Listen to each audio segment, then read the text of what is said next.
Most programmers learn how to make things work. But the programmers feared by hackers learn how to make things secure. In this video, I'll show you how to become the kind of programmer hackers don't want to mess with. Being feared by hackers doesn't mean you hack people. It means your software is hard to attack. Your systems don't trust user input. Your code doesn't expose secrets. And your applications don't fall apart under pressure.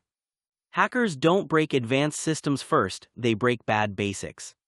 So master variables, functions, data flow, and how your program actually runs. If you don't understand your own code, attackers will. This is one of the most important rules in security.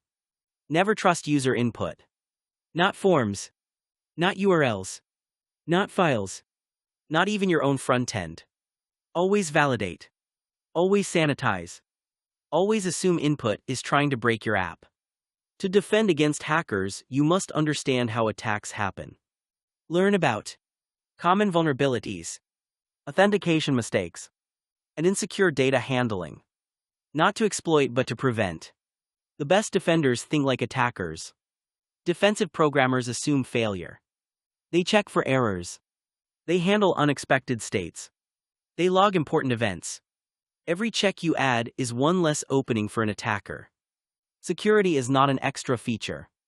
It's not optional. It's not something you add later. Security is part of writing good code. Hackers fear programmers who take security seriously from day one.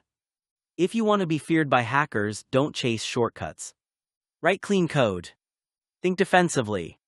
And always protect what you build. On our YouTube channel called Programming with MIQ, we have courses on different programming languages including Python, PHP, JavaScript, TypeScript, Dart, Rust, Ruby, C, C++, Assembly, Kotlin, Java, Go, SQL, GDScript, C#, and many more. So start your journey by clicking on our channel picture below the video to visit our channel and start your journey to becoming an elite programmer feared by hackers, or strengthen your programming skills towards software security, or search for Programming with MIQ. If this helped, like and subscribe, and I'll see you in the next one.